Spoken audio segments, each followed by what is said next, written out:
Hi, this is again Alisa, and we will be going to visit the rock formation here at Baler, Quezon. So let's go, guys. Oops. Oops. Siyempre. Okay, Careful. be careful. Ano yan na? There are the rock formations. See? Wow. That's so nice. Okay, go, guys. So we are going to go to the rock formations. At my rear back, you see them.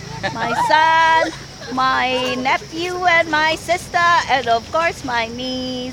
And again, my niece and my nephew. Okay, go, guys. We're gonna be going to. Come on, my daughter is also coming here. Uwang, ito. This. Ito yung uwang. April and Dex. Come on, everyone. Go to the rock formation. Let's go. Oh, come on, everyone. Oh, so this is not the rock formations here. You see it, my back, here in Baler, Quezon.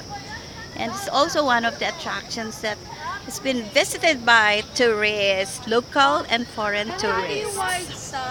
Okay? And adjacent to that is the mountain, of course. See? So nice here. So very nice. Yeah. Next vlog again. Dito yung white. Saan kaya tayo dyan? Yun yung nakakita natin eh.